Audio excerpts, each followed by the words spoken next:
Essa aula no tema da semana passada com o tema dessa semana, né.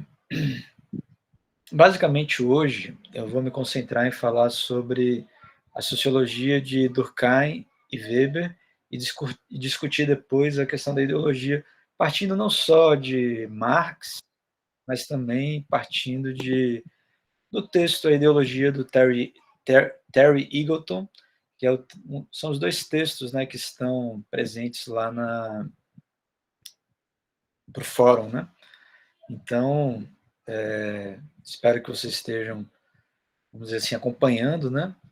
Mas uma coisa que eu notei é que, pelo menos as visualizações das aulas estão um pouco fracas. Aqui hoje, pelo menos nas aulas síncronas, o pessoal tem participado, isso é uma coisa boa, né? Mas, enfim, o curso ele é feito de uma maneira que você pode também fazer sem assistir às aulas, mas as aulas são sempre vamos dizer assim, um momento de esclarecimentos, né, de coisas que, por exemplo, a aula que a gente fez, a aula passada, eu explicava certinho como fazer para baixar o template, né? E muitas pessoas não fizeram o caminho correto de baixar o template, né? Mas enfim, é normal isso acontece. Mas é o que eu quero enfatizar, é que vocês vão estar tendo um curso aí de 4 anos, né, em EAD, e é importante vocês se colocarem as dúvidas que vocês têm, pedirem para o professor esclarecer, porque senão depois está sujeito vocês, vamos dizer assim, não dominarem esse meio, que é o meio onde vocês estão fazendo esse curso, né.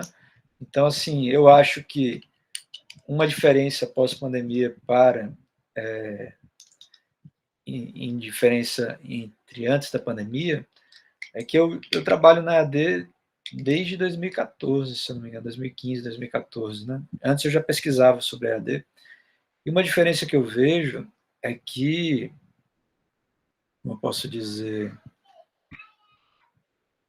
antes era muito mais difícil ter esses momentos tão, vamos dizer assim, pontuais de aulas síncronas, remotas, onde a gente pode interagir, né?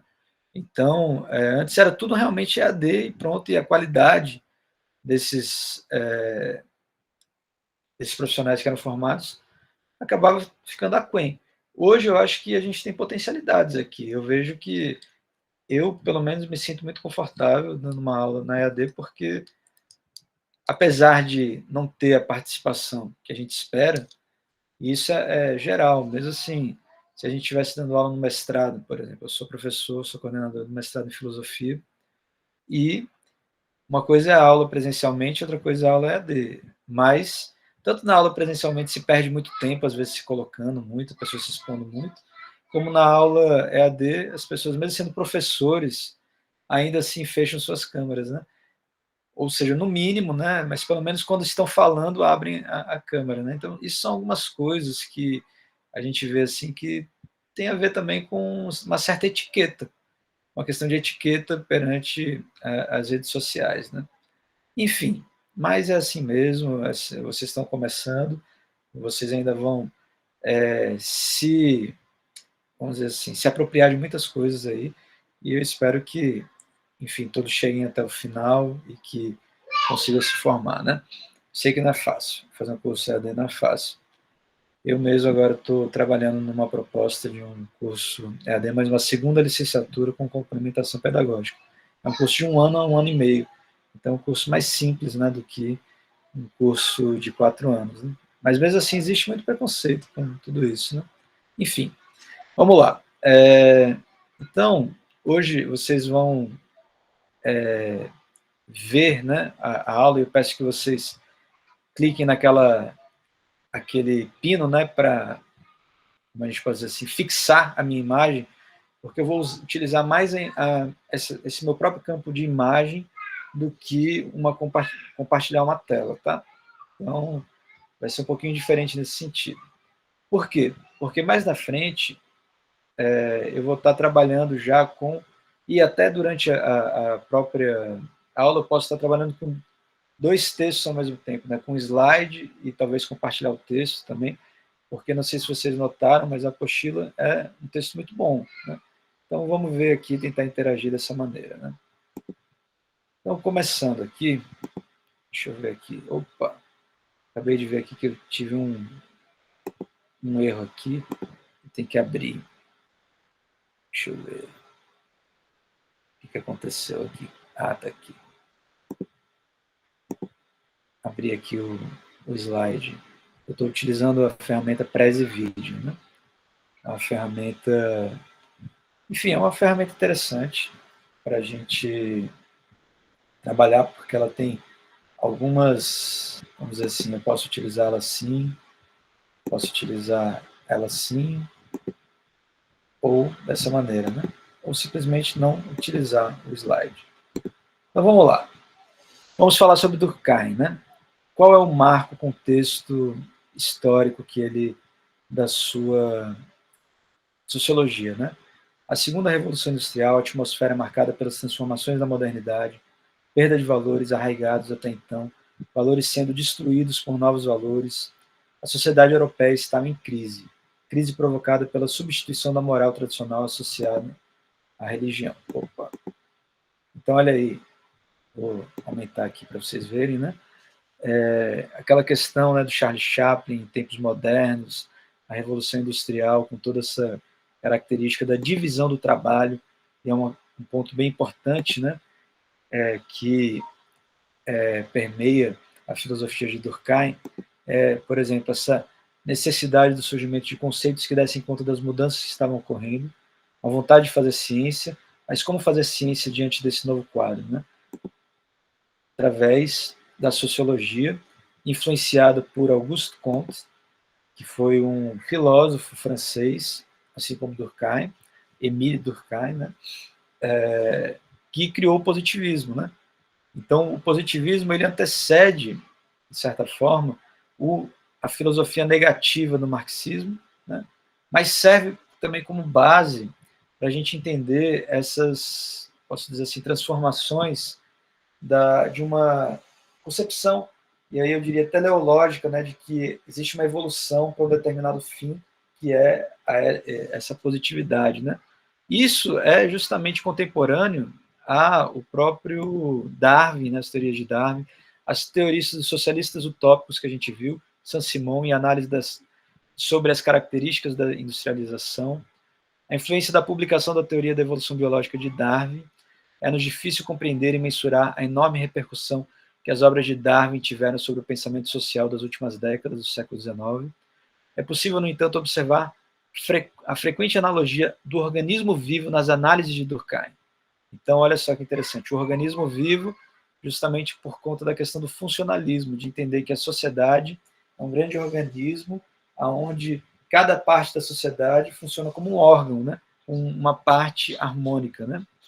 Além disso, né, é importante frisar também que nas gerações anteriores, Montesquieu e Rousseau, né, são influências fortes de Émile Durkheim, pensadores contemporâneos como Renouvier e os pensadores da École Normale Supérieure, que é Boutroux, Fustel e Coulanges.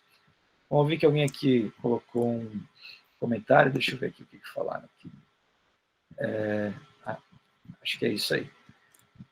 Bom, se vocês tiverem interesse também, né, eu posso compartilhar aqui o texto, né, que eu estou utilizando, que é o texto proposto para vocês trabalharem no fórum, né? Vocês todos já fizeram fórum. Deixa eu ver aqui o que está acontecendo, porque eu não estou conseguindo abrir esse texto. Acho que ele está aqui, Sociologia para Não Sociólogos. Deixa eu ver se eu abro aqui. Porque é interessante justamente que o texto, uma das primeiras coisas que o texto coloca é a questão das influências filosóficas de Rousseau, né? Então, olha só, vou compartilhar aqui. Durkheim materializa esse resgate em sua tese complementar intitulada Montesquieu e Rousseau, precursores da sociologia. Montesquieu e Rousseau, precursores da sociologia, publicada em 1892. Posteriormente, o autor publica sua principal tese intitulada Da Divisão do Trabalho Social, onde vem justamente, emerge, né, a questão do conceito de trabalho de fato social. Depois disso, ele alcançou grande repercussão em sua época, influenciado fortemente por Auguste Comte, Herbert Spencer, e logo após publica sua obra célebre As Regras do Método Sociológico, em 1895, o suicídio, ou Le Suicide, onde ele analisa o suicídio como uma anomia social. Né? Então, olha aí, ó. Foi Durkheim quem conduziu o positivismo kantiano a uma relevante elevação de suas premissas filosóficas a um patamar científico. Foi responsável também por trazer um método hipotético-dedutivo para o interior de uma ciência social, propondo uma metodologia de pesquisa extremamente relevante para o período. Nessa perspectiva, ele demonstra que a produção da pesquisa quantitativa com bases estatísticas teria a capacidade de conduzir à sustentação de teorias e hipóteses explicativas sobre os fenômenos sociais. Então, bem interessante, né, essa passagem, justamente por demonstrar aí um método baseado em estatísticas, né? Então, uma nova maneira de lidar com a questão dessa filosofia social que é a sociologia, né? Então, olha só, sua preocupação acerca do conceito de solidariedade social revela sua concepção funcionalista de sociedade em boa parte de suas obras. Seus estudos apontavam para uma busca incessante em relação à função de cada indivíduo, instituição e grupos sociais na manutenção da própria sociedade. Essa solidariedade não tem sentido cristão, ou seja, não significa ajudar o próximo. É uma ideia de solidariedade que aponta para o dever moral de cooperação com a sociedade, que é o funcionalismo, um mecanismo central de engrenagem que necessita de equilíbrio para a manutenção do todo social harmônico. Né? Bom, então, continuando aqui a nossa apresentação, a gente pode dizer que Durkheim é um dos fundadores do pensamento sociológico e sua relação com outros pensadores sociais. Como? No pensamento sociológico, ainda que de gerações distintas, Émile Durkheim e Marx preocupam-se com o estudo da sociedade como um todo, concentram a explicação nas estruturas sociais, a macrosociologia. A diferença entre Marx e Durkheim, no entanto, não é apenas a que existe entre duas gerações diferentes de pensadores. Entre um e outro, medeia um abismo no que se refere ao contexto institucional e tradição intelectual que informam o respectivo pensamento. Durkheim sempre se conservou mais afastado, ao nível pessoal, dos grandes acontecimentos políticos de seu tempo. Suas obras são quase todas de caráter acadêmico. Já Weber, em relação a Weber, que era contemporâneo de Durkheim, apesar deles não terem se conhecido, nunca o encontrou, apesar de ser contemporâneo dele e ter estado na Alemanha. No pensamento sociológico, Durkheim e Weber se distinguem bastante. Weber, contrariamente a Durkheim, dedica-se aos estudos de indivíduos na sociedade, concentra a explicação nos atores individuais, na microsociologia. Então nós temos aí justamente o que a gente pode chamar de micro e de macrosociologia, ok? O que mais isso tem a ver com a questão desse fato social? Né?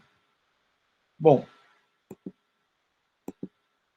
as características principais do fato social são a externalidade da correção social e generalidade.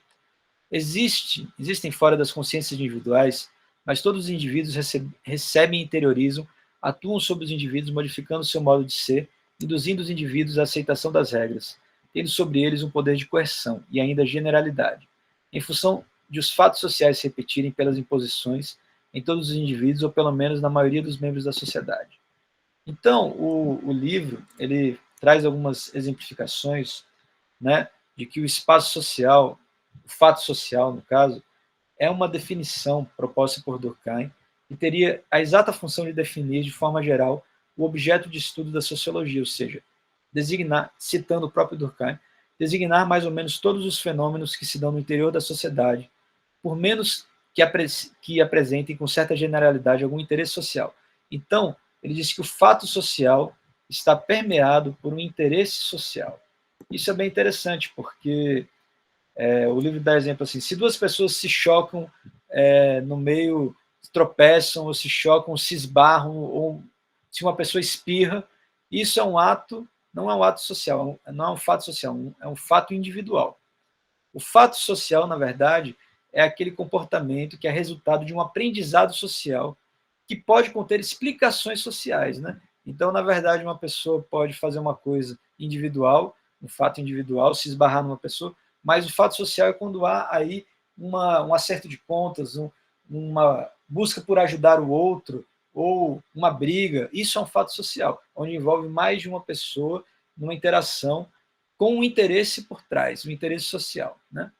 E aí é muito importante dizer que o ser humano só pode ser considerado um ser social, diferente dos outros demais mamíferos, porque são os únicos que apresentam comportamentos sociais. Ou seja, só nos tornamos humanos se formos educados para tal. E aí tem aquela história que, pelo menos quando eu estudei filosofia e fiz aula de Sociologia 1, Sociologia 2, a gente costumava ver alguns filmes como O Enigma de Caspar Hauser, ou ver a história do Tarzan, do Mowgli, da Kamala, que foi a Mala e Kamala foram meninas indianas criadas por lobos, né? Dizendo que elas não tinham um fato social porque... E aí também vem o questionamento. Será que o que os animais fazem é um fato social? É uma socialização? Será que a Kamala, ou o Mowgli, por se considerar um menino lobo ou meninas lobas, né, por não ter socializado, e a importância da educação como instituição socializadora, né? Então, será que isso faz com que eles não sejam humanos, né? Então, justamente a questão que nos faz entender o fato social é o problema dos interesses por trás, né? Então, o livro depois vai citar, por exemplo, a questão da fome. Assim. Todos nós temos fome e comemos, mas a fome, enquanto um problema social, é um fato social. Inclusive, diga-se de passagem que o Brasil sofre desse problema, né?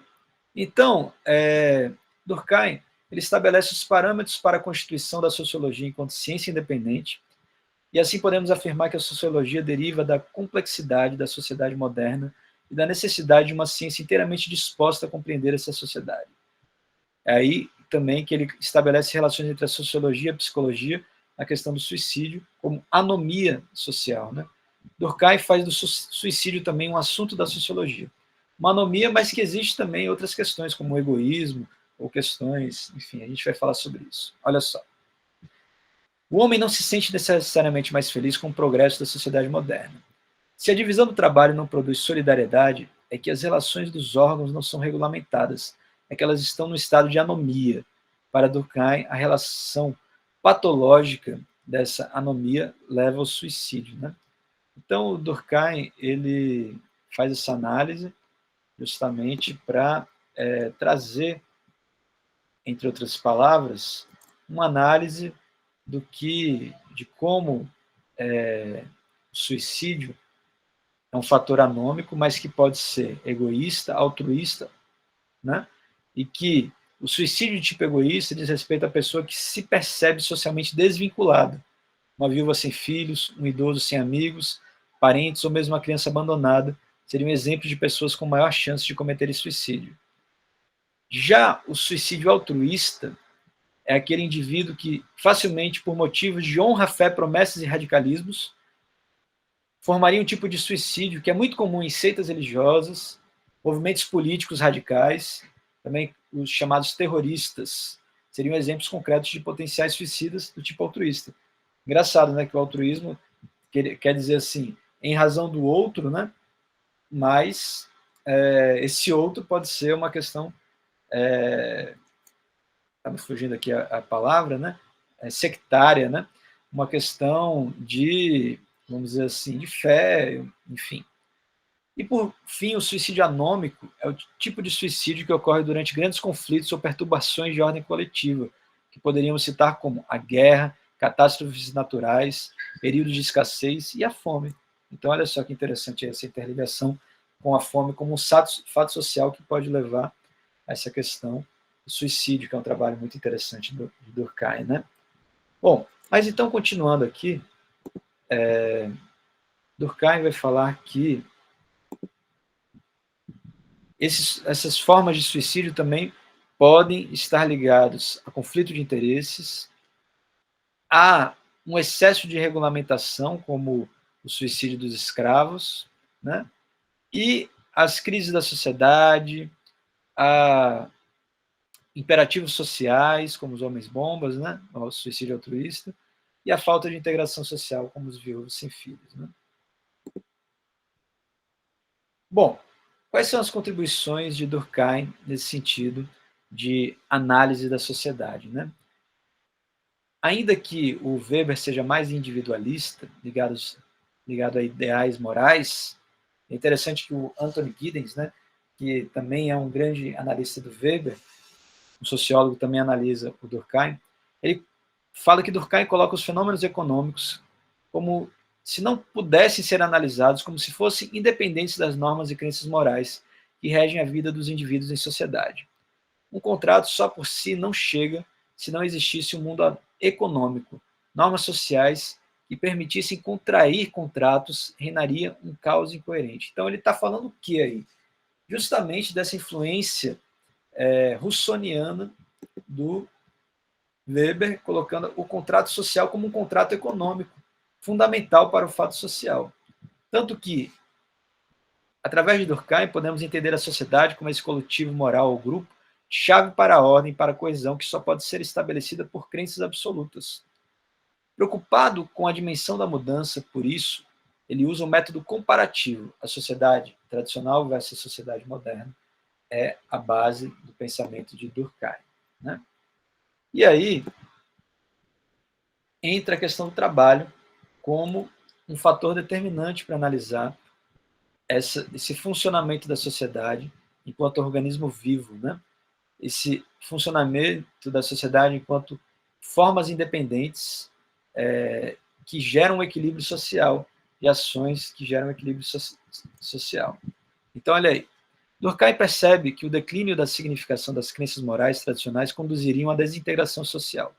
Como explicar isso? Relação entre indivíduo e coletividade. Como pode uma observação de indivíduos constituir uma sociedade? Como forma uma moral comum? Como se chega a uma condição de existência social que é o consenso, que tenta explicar a coesão? Então, essas são algumas perguntas, né, que, de certa forma, podem ser respondidas através da maneira em que Durkheim fala da solidariedade, não de uma solidariedade mecânica, em que se tipifica o pensamento de cada membro desse coletivo, na ordem coletiva, mas de uma solidariedade orgânica, que é o resultado de um ambiente social altamente propício para a emergência de indivíduos através do trabalho. A solidariedade produzida pela divisão social do trabalho é totalmente diferente.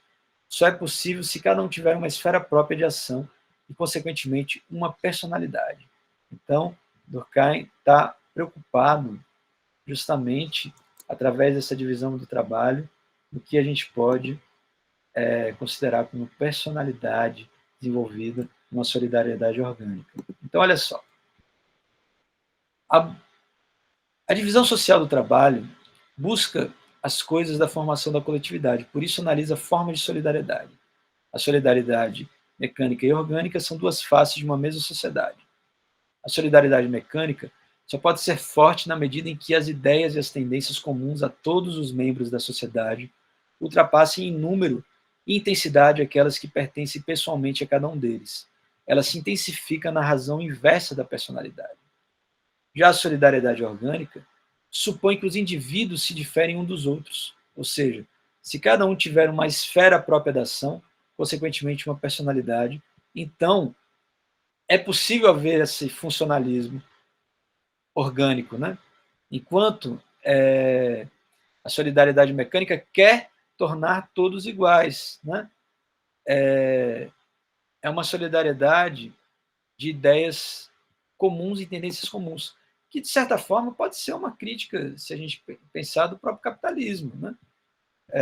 Que muitas vezes por mais que ele tenha feito uma nova divisão do trabalho, o capitalismo também tende a formatar os indivíduos nos modismos, a modernidade como modos, como moda também, né? Então, é interessante isso. Durkheim vai analisar duas formas de solidariedade, e o conceito de solidariedade é fundamental, né? Então, um pouco mais sobre a solidariedade mecânica. Na sociedade tradicional, a solidariedade é mecânica por semelhança.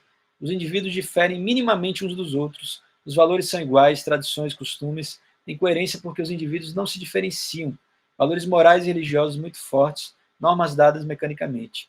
Existe uma solidariedade social decorrente de um certo número de estados de consciência comuns a todos, os membros da mesma sociedade.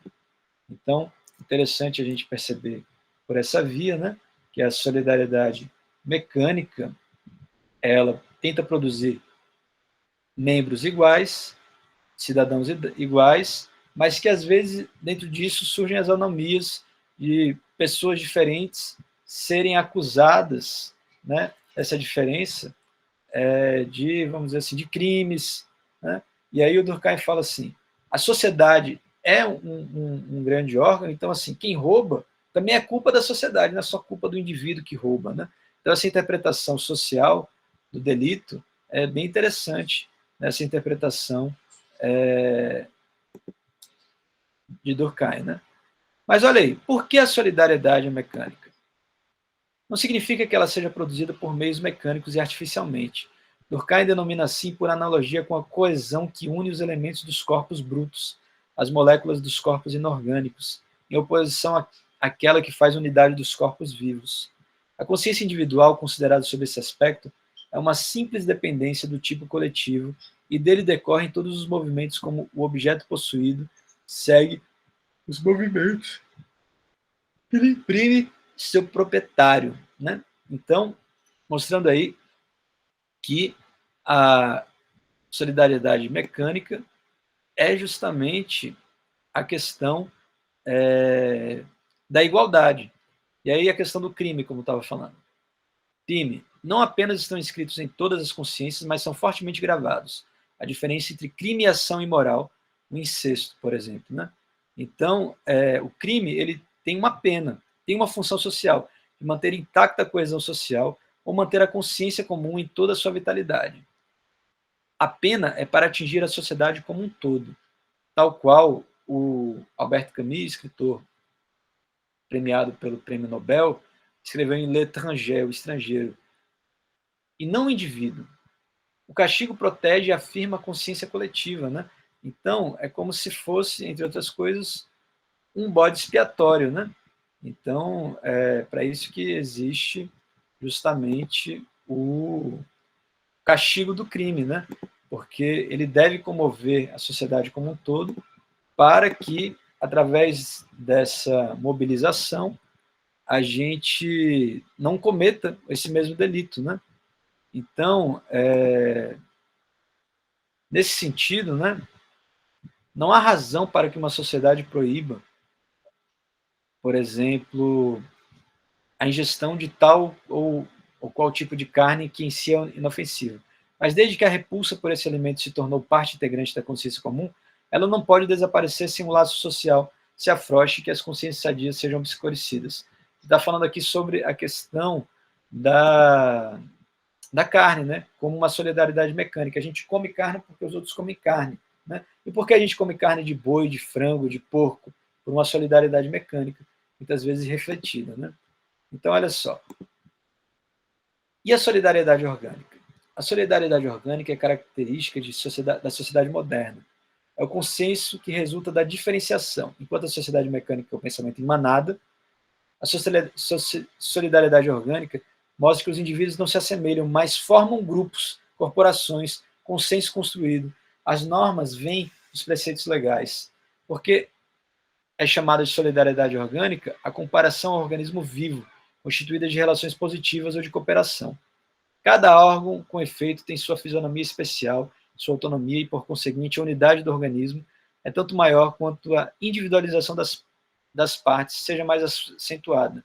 Em razão dessa analogia, propomos chamar orgânica a solidariedade devida à divisão do trabalho, né? Então, aí, mais uma vez, a importância da divisão do trabalho, né, para demonstrar essa solidariedade. E aqui, algumas imagens aí dessa solidariedade orgânica das pessoas, também num contexto ainda, como a gente pode dizer, num contexto também até religioso também, por que não, né? Então, olha aí. Durkheim trabalha a noção de direito cooperativo para explicar a solidariedade orgânica. Solidariedade orgânica é característica das sociedades complexas oriunda da divisão do trabalho social, da diferenciação. Os indivíduos nascem da sociedade, não a sociedade nasce dos indivíduos. Primado da sociedade sobre os indivíduos. Então, essa macrosociologia, entende? O indivíduo é um sujeito ativo, mas ao mesmo tempo passivo das influências da sociedade, que não consegue separar o indivíduo da sociedade. Bom, então, a gente pode, através disso, perceber que, para Durkheim, né, essa questão da solidariedade, do trabalho, tem a ver justamente com a educação moral, da divisão do trabalho, com as regras do método sociológico. Né? O texto aqui também enfatiza, né, essa questão de uma síntese sociológica de Durkheim, né, aberta a formulações, continuidades, da prioridade do social na explicação da realidade natural, de uma percepção física e mental que vive, de como vive o homem, e de uma ideia que extravasa justamente o individualismo, né, para que, através das normas sociais, né, pensemos mais dessa maneira macrosocial. Né? Pensemos de uma maneira mais, como a gente pode dizer assim, utilizando essas categorias capazes de identificar o nível da evolução das sociedades com base no critério da complexidade. Né?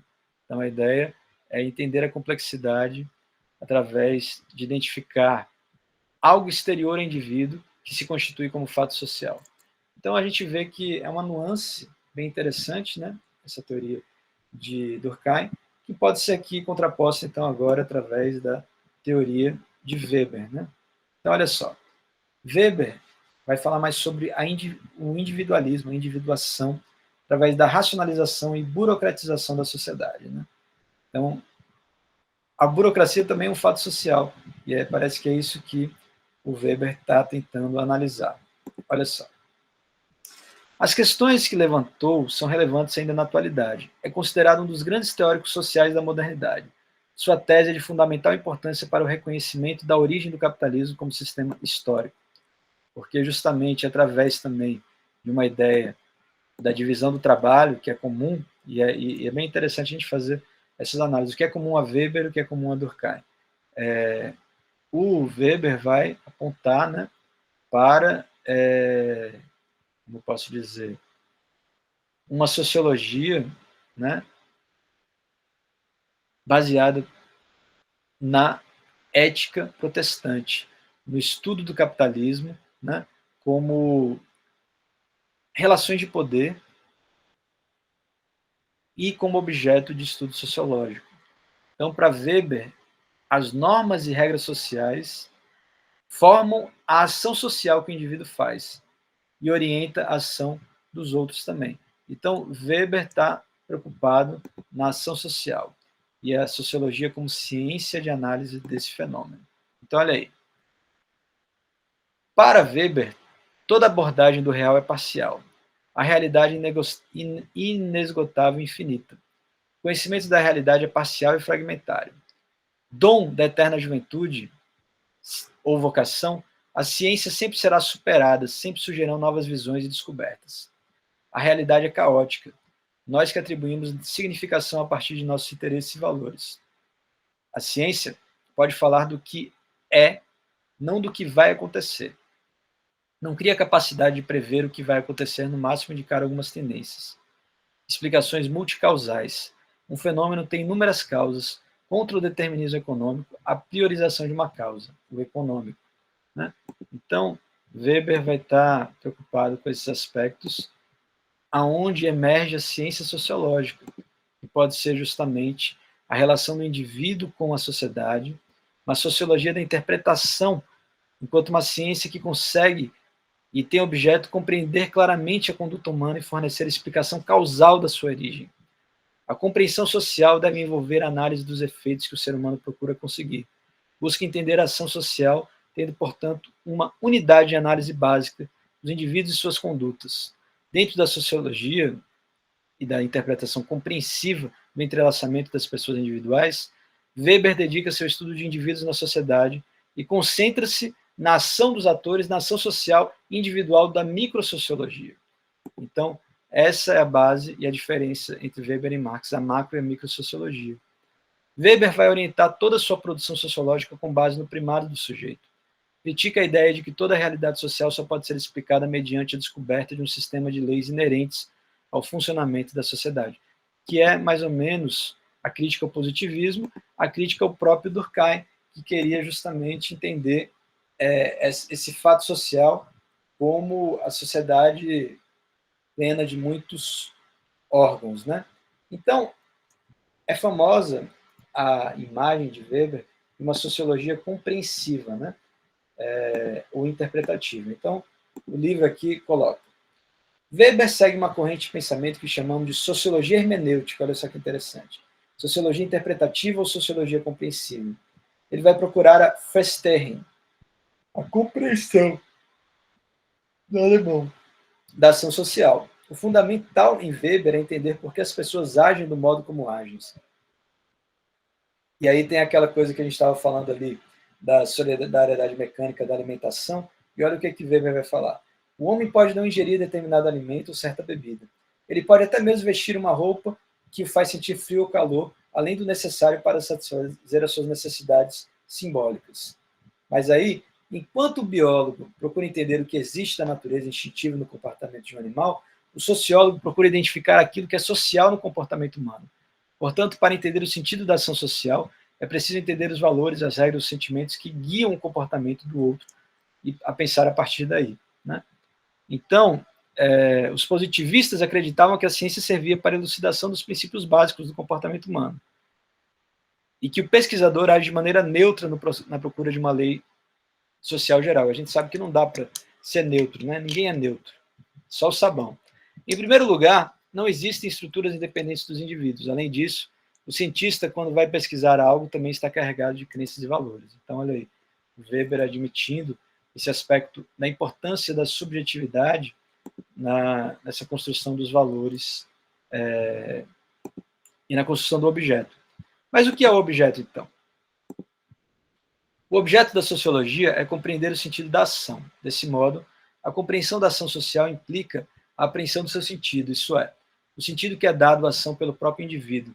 Uma ação é compreensível e passível de interpretação quando é possível aprender seu sentido. Naturalmente, nem toda ação que ocorre no mundo é social. Algumas ações são de fato apenas condutas reativas, pois não estão orientadas pela conduta dos outros. Outras ações são irracionais, pois nem mesmo o próprio indivíduo é capaz de explicar o sentido subjetivo de sua ação. Essas ações estão fora do domínio da sociologia, né? Então, ele procura, através das ações racionais, a ação social e a relação social, explicar o que é a ação social, né? Então, como eu posso dizer, para Weber, né, essa ação social, ela é ocasionada através do tipo ideal, uma aproximação nunca perfeita da realidade social. Mas o que é esse tipo ideal? É uma construção que se dá pela seleção, por meio do uso da razão, dos elementos chaves constituintes da ação social. Isso é o que permite organizar os dados e interpretar uma ação social.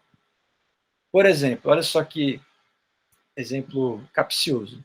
O fato de uma mulher não sofrer com machismo o tempo todo não faz da sociedade menos machista.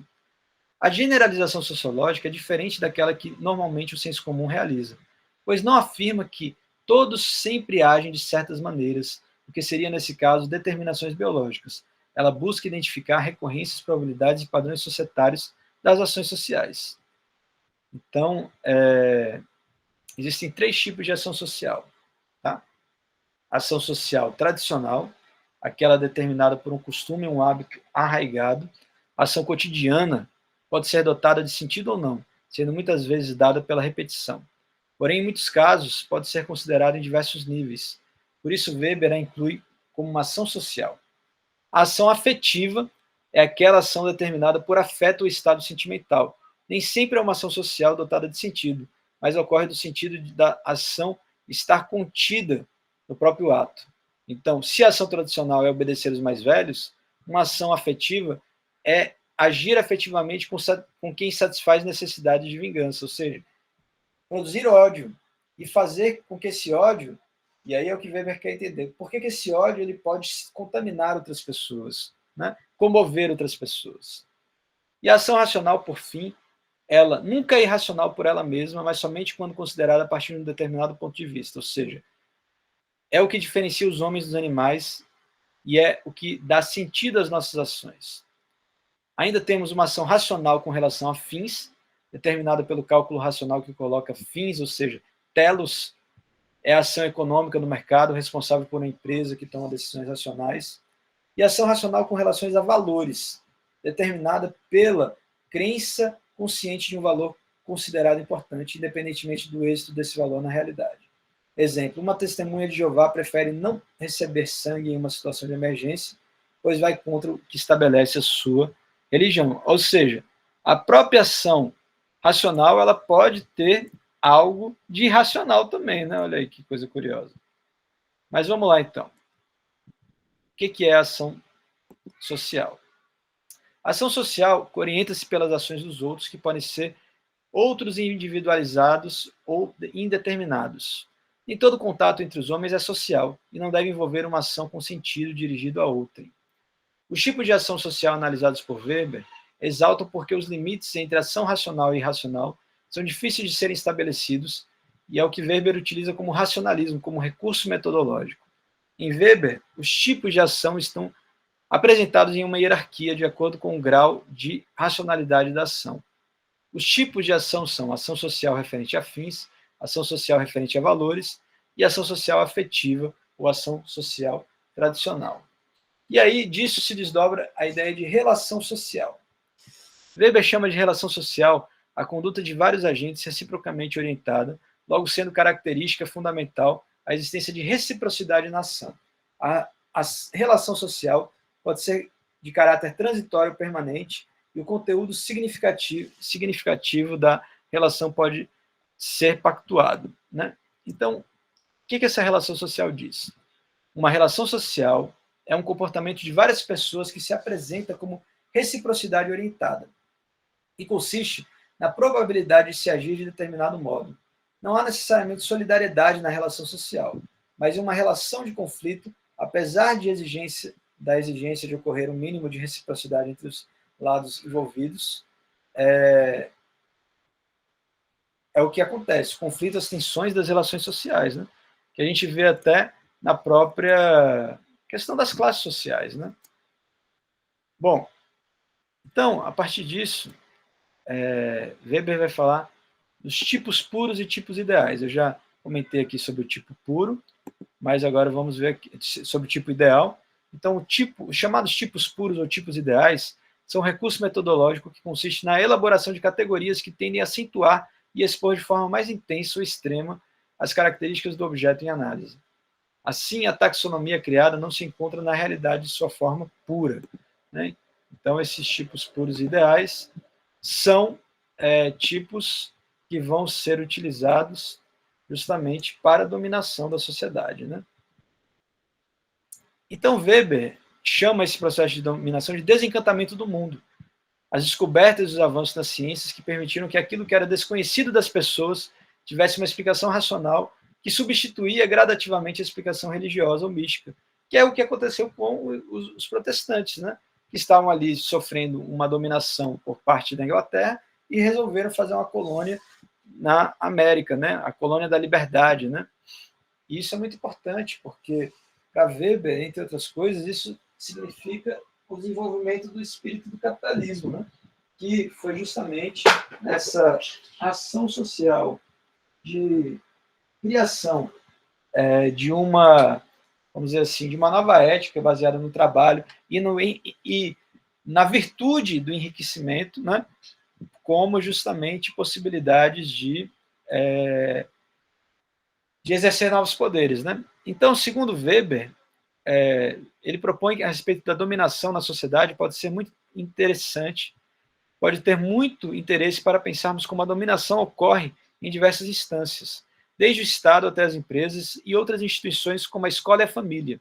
O ponto de partida que orienta sua análise de dominação e os indivíduos é a ação social, e o poder aqui é entendido de maneira diferente de dominação, e a maneira como ele vai falar sobre a dominação é através da burocracia. Olha só que interessante. Diz que a diferença do capitalismo, entre o capitalismo e o socialismo, é que o capitalismo, através da burocracia, ele divide os espaços públicos, estatais, dos espaços privados. E o socialismo socializava tudo, tudo era de todos, né?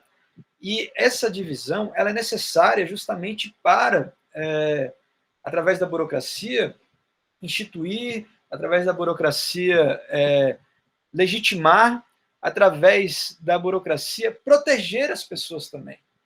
Então, olha só, se antigamente tínhamos partos em casa, dentro da comunidade, com uma parteira ou um médico conhecido, hoje a maior parte dos partos ocorre dentro do hospital, uma organização burocrática organizada de maneira fria e impessoal.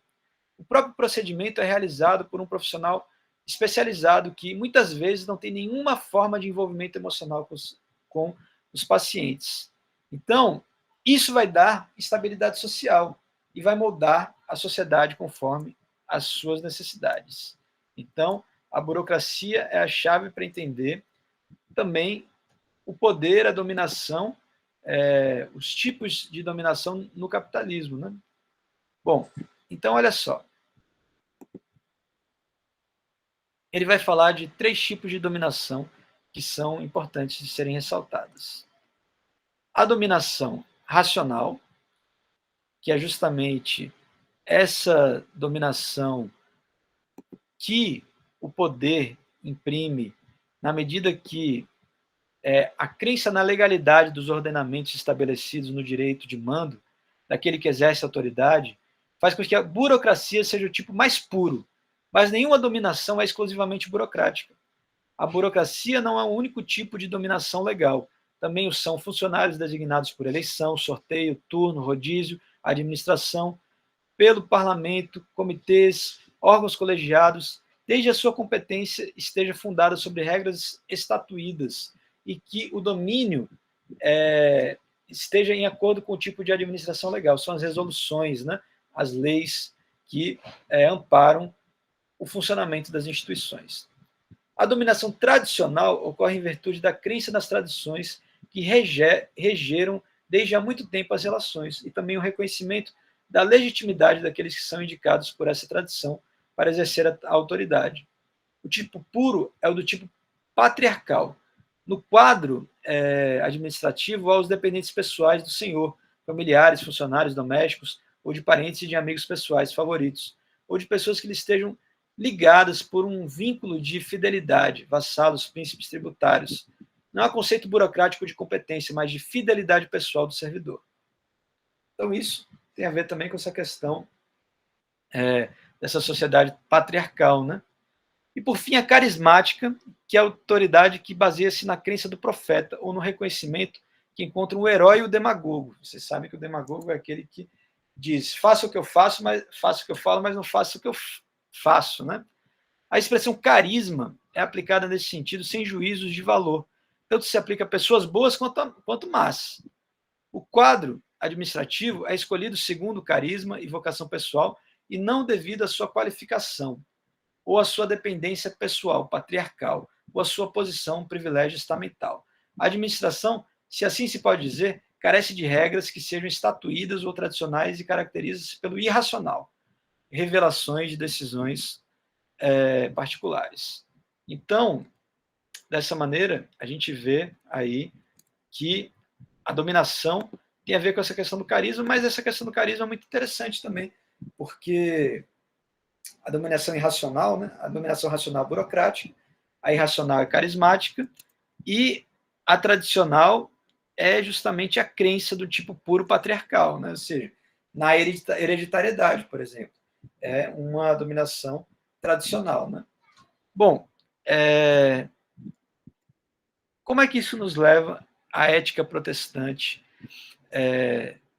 do espírito capitalista? É justamente através desse exemplo claro de que a dominação patriarcal que constatamos ainda hoje na nossa sociedade, em instituições como a família, na qual homens têm maior poder do que as mulheres e os mais velhos costumam ter mais prestígio do que os mais jovens, que, em função da tradição, essa dominação prevalece.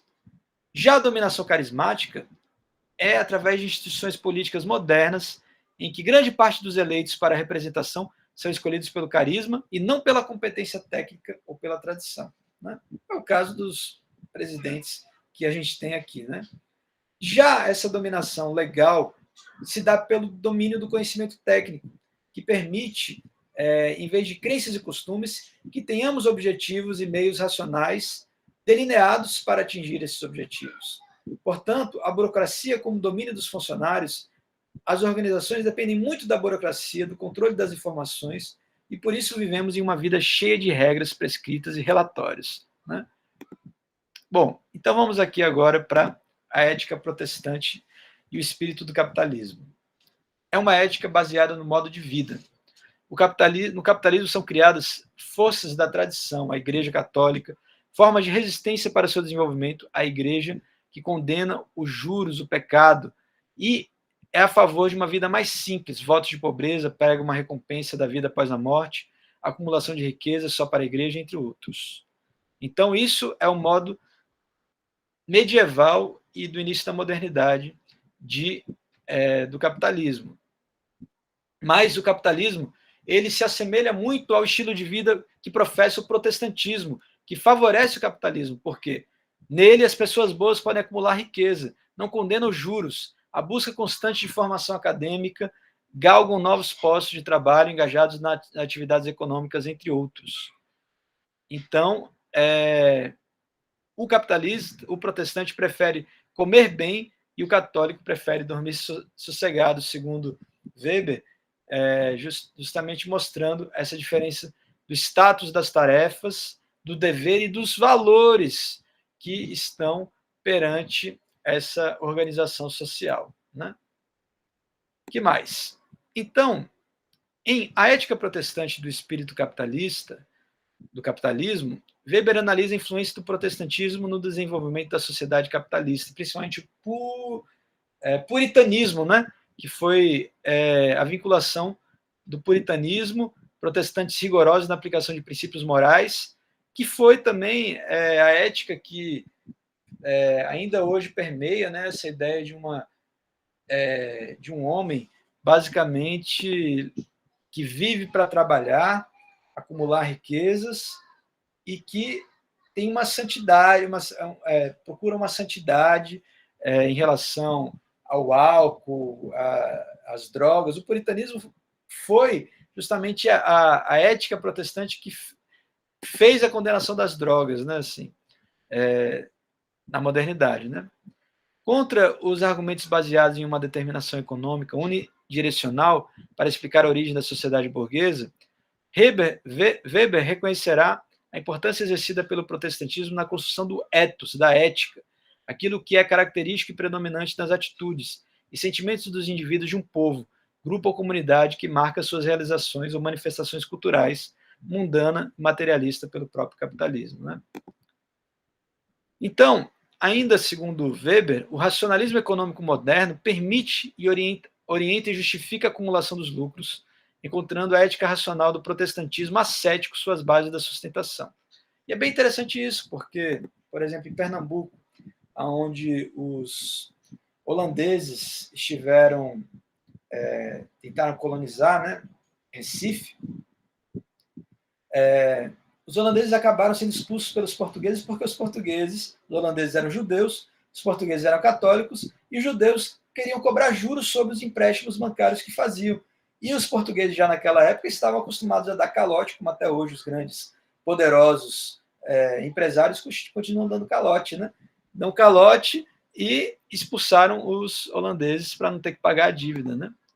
E depois os holandeses foram para Nova York e constituíram uma das cidades exemplos do capitalismo mundial, né? Se eles tivessem ficado aqui, talvez, né? Quem sabe a gente tivesse mais um desenvolvimento econômico melhor, né? Vamos lá. A afinidade entre o puritanismo e o capitalismo permite compreender a mentalidade empreendedora, laboriosa, esforçada, em suma, o espírito da acumulação do homem burguês como parte indissociável de um estilo de vida ascético. Ascetismo é o exercício prático que leva à efetiva realização da virtude, ou seja, a qualidade própria para que se produzam certos efeitos à plenitude da vida moral. Weber atribui a construção sócio-histórica do ethos, consequentemente da própria modernidade, a esse ethos ascético protestantista, considerado no final do século, e que fez a Ética do Protestante do Espírito Capitalismo ser considerado um dos livros mais lidos do século XX. Né?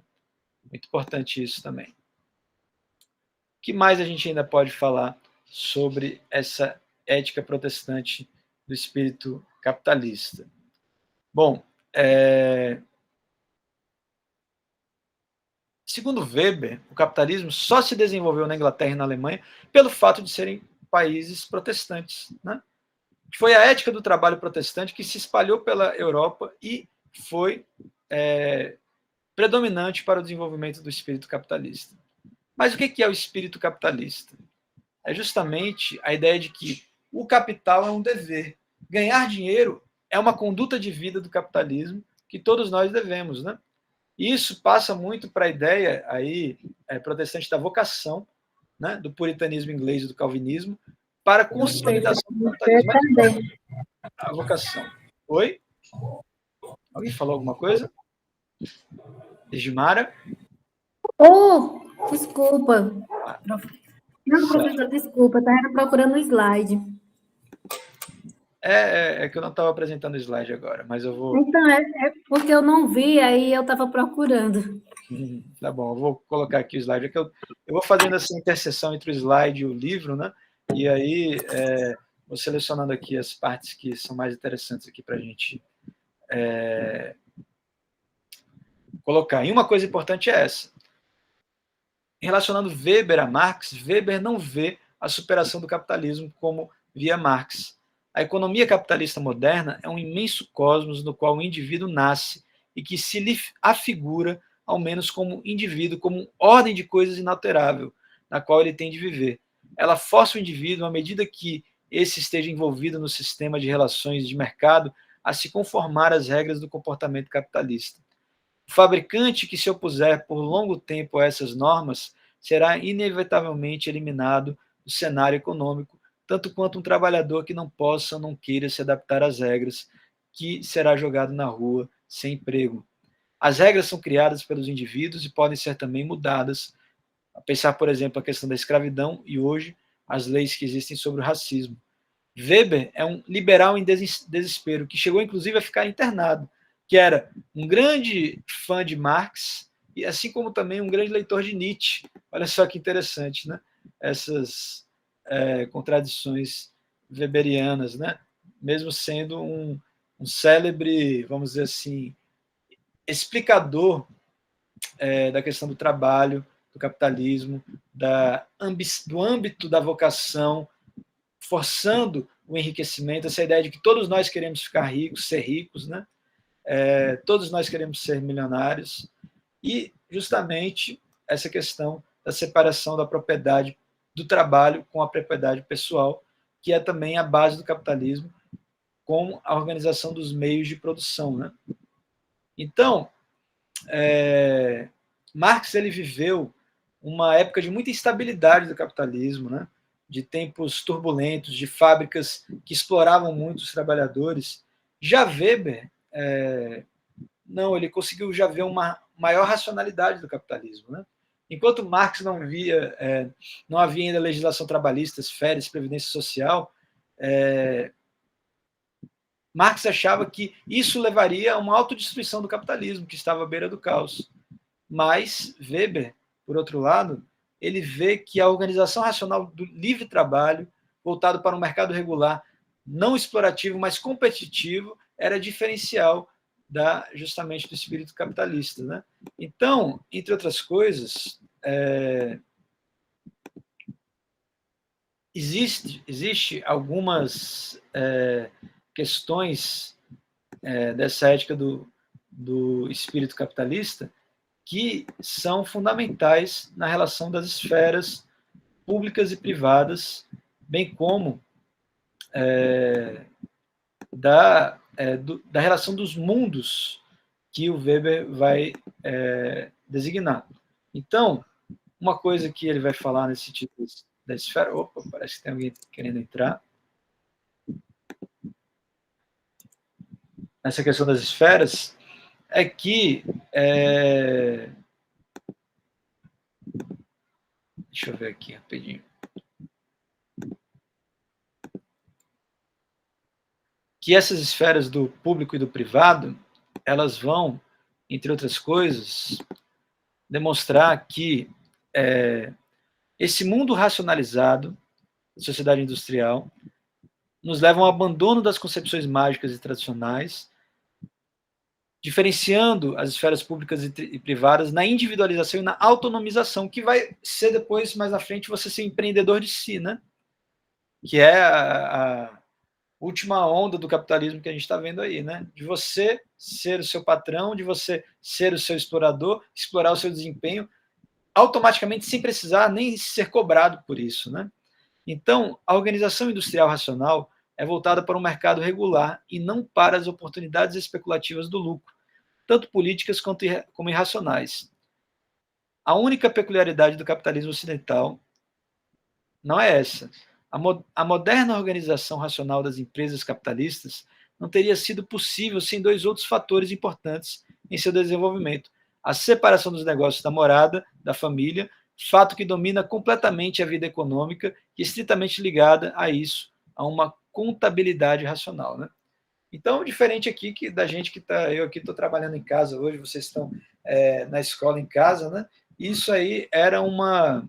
E ainda é, né? Tanto que depois da pandemia se prezou muito por esse retorno ao trabalho, pelo trabalho físico, o trabalho presencial, com algumas exceções que a própria burocracia estatal, governamental, permite ainda, ou mesmo do próprio capitalismo, das empresas, que estão agora contratando muito por home office com os salários menores, né?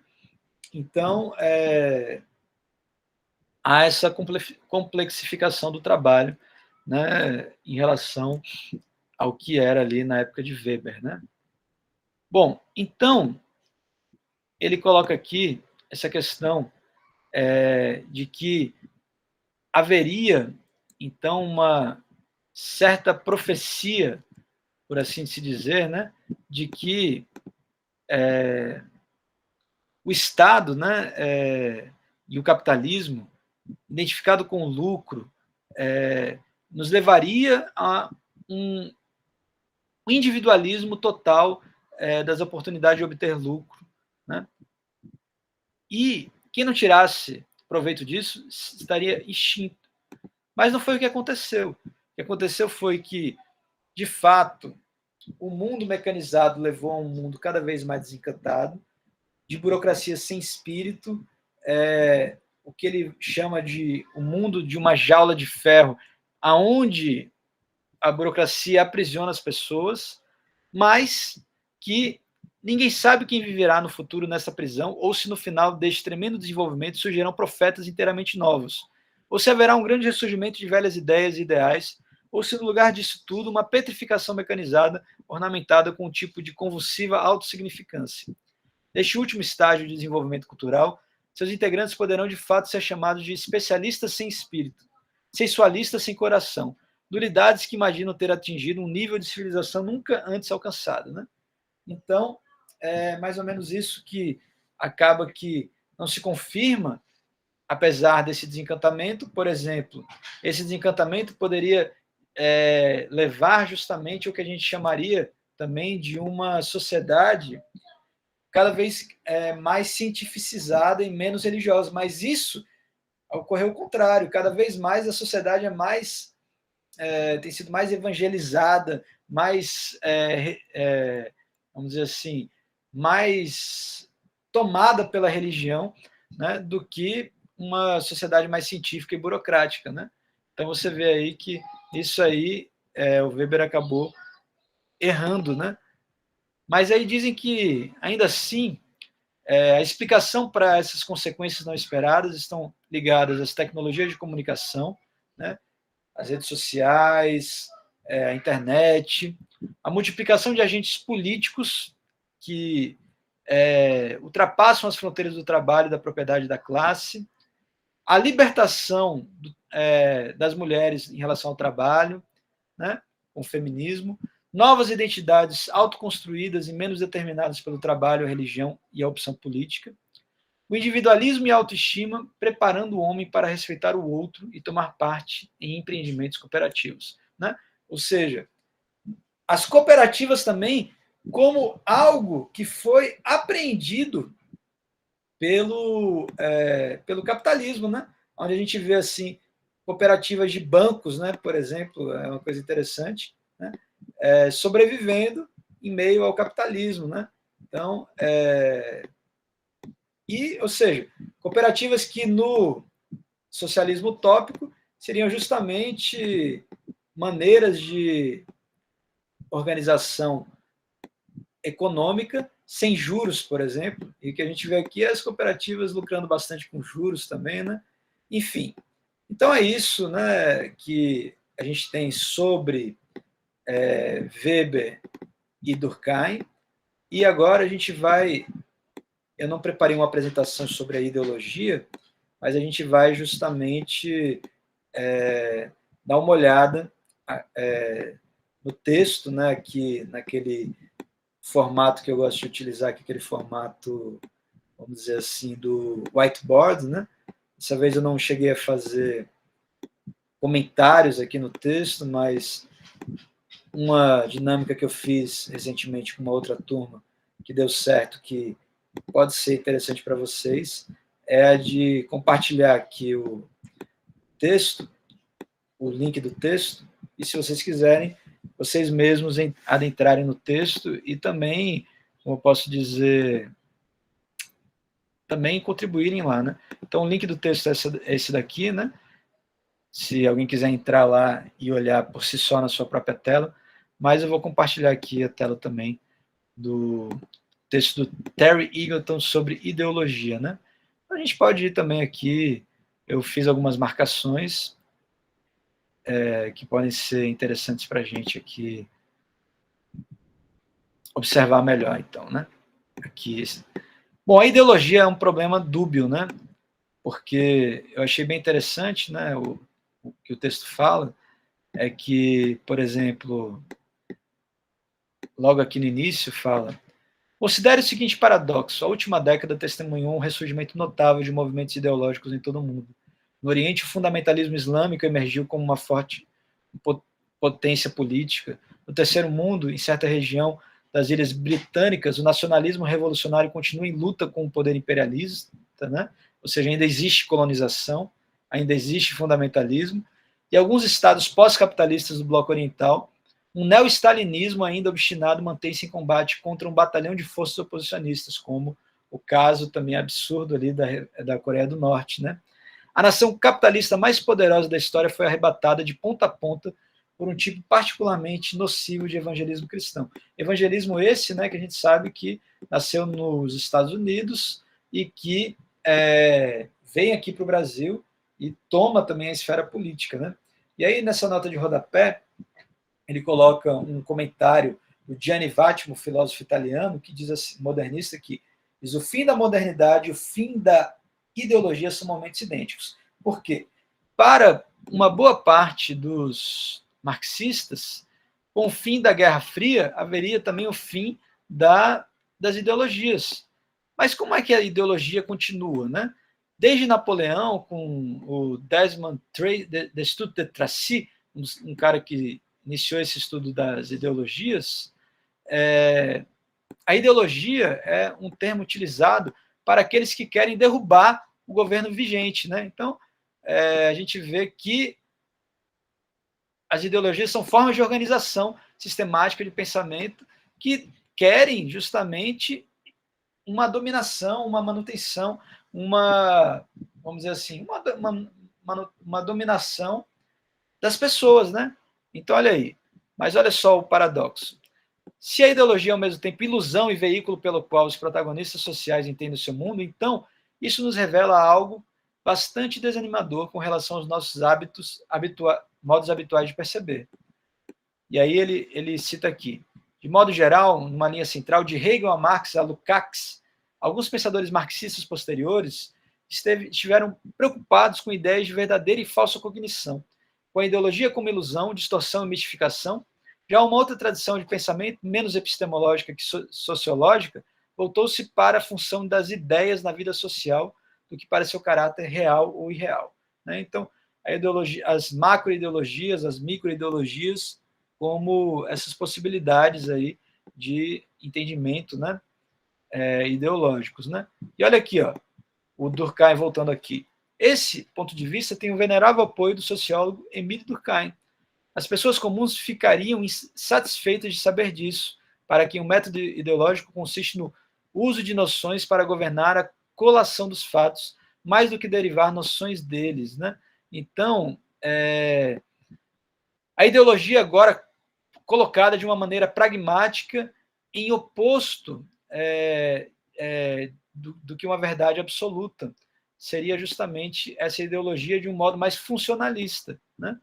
Ou então dizer que talvez o próprio Durkheim tenha feito, de certa forma, uma ideologia.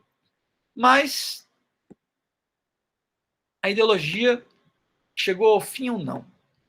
Uma característica interessante dessa ideologia, do fim da ideologia, é a sua tendência a considerar a ideologia de duas maneiras bastante contraditórias, ou seja, como se ela fosse, ao mesmo tempo, cegamente irracional e excessivamente racionalista. Por um lado, as ideologias são apaixonadas retóricas impelidas por ordem obscura, com a fé pseudo-religiosa que o sóbrio mundo tecnocrático do capitalismo moderno felizmente superou. Por outro, são áridos sistemas conceituais que buscam reconstruir a sociedade de cima para baixo, de acordo com um projeto inexorável. Né? Então, se não há ideologia, talvez não há utopia? Essa é uma pergunta. Por quê? Porque a utopia é justamente esse sonho de uma sociedade diversa, diferente dessa que nós temos. Será que com o fim da Guerra Fria a gente não pode sonhar mais em outra coisa senão o capitalismo? E aí, olha só que engraçado aí a visão da direita da ideologia. Né? O teórico político Kenneth Minogue, da ala direita, sustenta de maneira surpreendente que todas as ideologias são esquemas estéreis e totalizantes, politicamente oposicionistas, uma vez que se contrapõe à sabedoria prática dominante. Então a ideologia chega justamente para ser uma disputa de sistemas de pensamento e de governo. Né? As ideologias podem ser descritas em termos de uma hostilidade comum à modernidade, ao liberalismo na política, ao individualismo na prática moral e ao mercado na economia. Segundo essa visão, os partidários do socialismo são ideológicos, mas os defensores do capitalismo não. Ora, como é que não? Também é uma ideologia. Um indicador confiável da natureza da ideologia política de alguém é o quanto ele está disposto a aplicar o termo ideologia às suas próprias opiniões políticas. Ou seja, ao invés de trazer as suas opiniões políticas como advindas de Deus, de escolhas divinas, é falar assim, não, essa é a minha ideologia. É a minha ideologia que na verdade, um discurso. E aqui é muito interessante como Foucault e Nietzsche já vinham falando isso, mas justamente com o fim da ideologia pós-moderna, o que resta são, então, narrativas e discursos. Mas isso talvez seja desistir muito rápido de uma distinção útil. A força do termo ideologia reside em sua capacidade de distinguir entre as lutas de poder, que são até certo ponto centrais a toda uma forma de vida social, e aquelas que não são. Então, a diferença de entender a ideologia como narrativas e discursos de poder é porque coloca a ideologia no âmbito da cotidianidade, a ideologia no âmbito da nossa linguagem, dos nossos enunciados, da nossa maneira do nosso discurso ter por trás uma ideologia que ainda assim não pode ser ignorada. Né? Bom, então, será que ainda assim, o que há de ideologia? O que há de ideológico? O que a gente pode entender daquilo que Marx dizia que a ideologia é justamente a maneira de dominação de uma forma de governo, colocando ideias aparentemente de, vamos dizer assim, de uma solidariedade mecânica, usando ali o termo do Durkheimiano, né?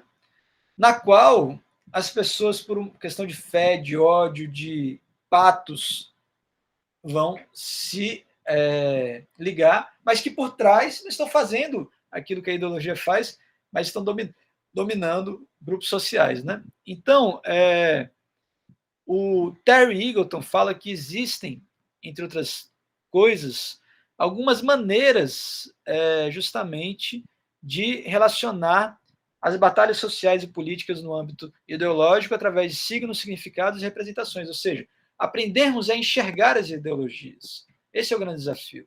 Ter o pensamento crítico para ver assim, ó, há uma ideologia por trás disso aqui, né, que está na linguagem. Né? Então, ele dá alguns exemplos aqui, por exemplo.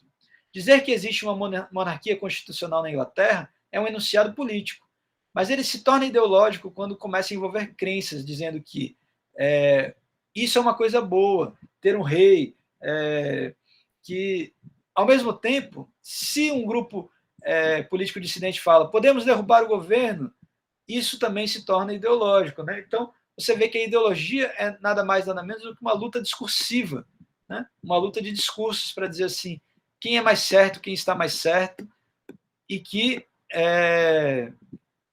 não há nada de ridículo nisso, assim como, e que recai em uma série de pensamentos que vão assim se sobrepondo em camadas. Né? Então, ele cita aqui, pessoas que hoje acreditam no terraplanismo, pessoas que são racistas, por exemplo. Isso não é ridículo, porque, e é uma coisa que ele vai colocar assim, a ideologia sempre tenta se colocar como verdadeira, né? Porque é o que a pessoa acredita, né? Então a pessoa acredita nisso porque ele acredita que existem realmente pessoas que podem ser inferiores, ou mais lentas, ou mais rápidas, ou mais altas do que outras. Mas essa concepção começa a generalizar em desigualdades particulares as raças, as classes, e começa a se tornar um preconceito. Ou seja, o preconceito, o racismo, é também uma ideologia. Né? Então, esse princípio de perceber as coisas como corretas deve também ser tratado por um princípio de complacência, ou seja, de ver assim, opa, a pessoa que pensa de maneiras tão diversas da minha e que muitas vezes são politicamente incorretas, né, estão, na verdade, passíveis a uma forma de comunicação sistematicamente distorcida, que é nada mais nada menos do que a ideologia. Então, como então aderir a uma forma de comunicação mais neutra, uma razão comunicativa que não seja distorcida? Esse é o desafio, né? Então, o desafio de conseguir superar a esse discurso ideológico que se inicia num conteúdo empírico mais enganoso, de uma experiência que você valoriza, percebendo essas teses ideológicas como falsas consciências que não sofrem nenhum significado, nenhum abalo significativo em toda a linguagem ideológica quando a gente percebe que é errôneo. Então, as ideologias vão continuar. A ideologia da esquerda, a ideologia da direita vai continuar sempre. Mas é importante entender, então, que não dá para ficar em cima do muro. Eu preciso entender o que a ideologia de fato representa e se ela representa o modo que eu vivencio as minhas ideias, se ela representa o modo como, vamos dizer assim, eu consiga trazer uma interpretação nova do mundo. Né? Então, bem interessante aqui, onde o autor vai falar assim: por um lado, a ideologia não é um mero conjunto de doutrinas abstratas, mas a matéria da qual cada um de nós é feito, o elemento que constitui nossa própria identidade. Por outro, apresenta-se como um todos sabem disso de uma verdade anônima universal. Então, isso se aplica em oposição à questão do capitalismo. Todos sabem que o capitalismo venceu, mas isso é anônimo, não teve um pai do capitalismo como o Marx foi um pai do comunismo, do socialismo, né? Apesar de o marxismo também ser um grande traidor ao pensamento do próprio Marx, né? Então, a gente precisa ver essa miscelânea de refrões e provérbios impessoais, chavões batidos, entrelaçados com as raízes de identidade pessoal que nos impelem. E é isso que eu gosto muito, que nos impele até o assassinato, a tortura, viu? Como é o caso das ideologias ditadoras, né? Como isso tem uma força retórica e argumentativa que nos leva a essas questões, ao ódio, à insegurança, à dominação de juízos intelectuais, né? Então, ele aí entra numa questão interessante, já voltando ao Austin, no que ele chama dos objetos performativos, da performance da retórica global, como uma retórica que exige uma verdade empírica que pode ser convertida em falsidade.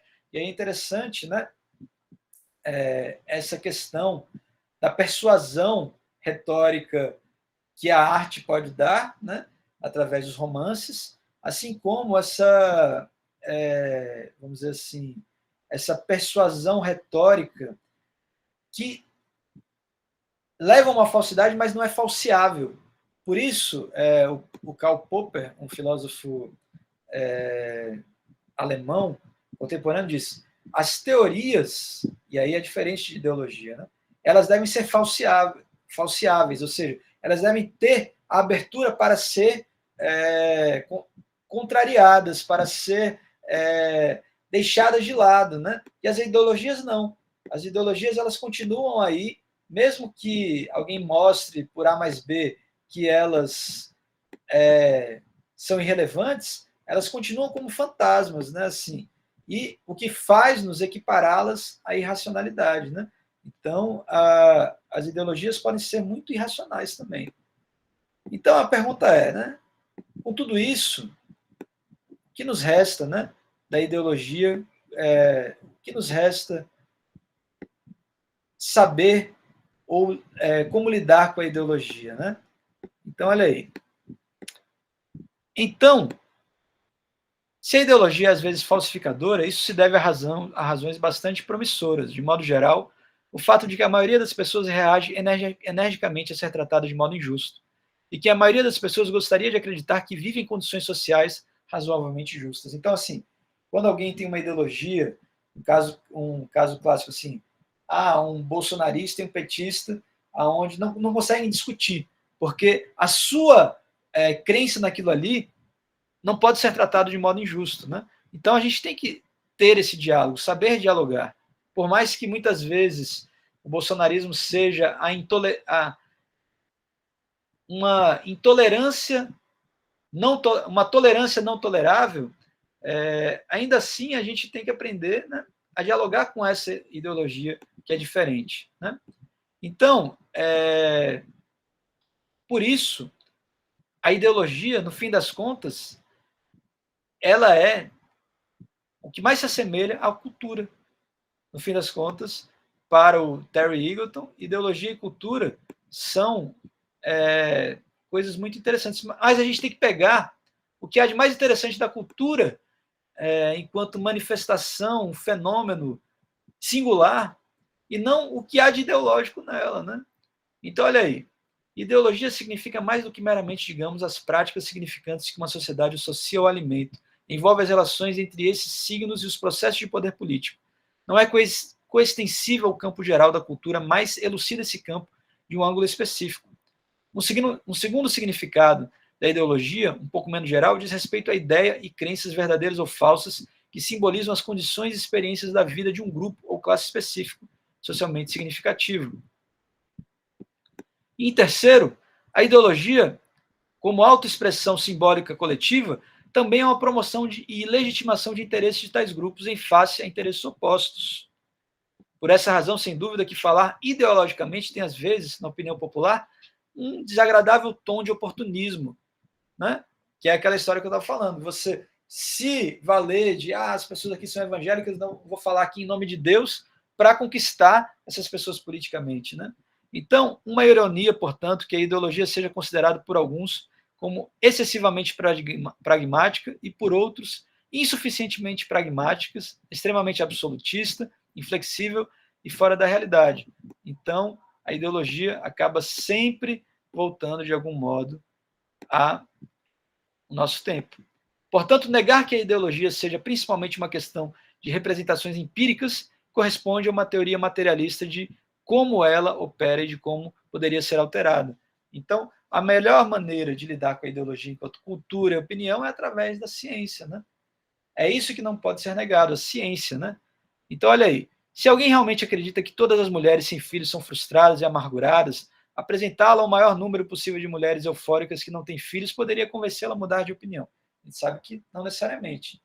Negar que a ideologia seja fundamentalmente uma questão da razão não significa concluir que ela é totalmente imune a considerações racionais. E razão aqui teria o sentido de algo como o tipo de discurso que resultaria da participação ativa do maior número possível de pessoas em uma discussão sobre esses assuntos, estando elas tão livres quanto possível da condição de dominação.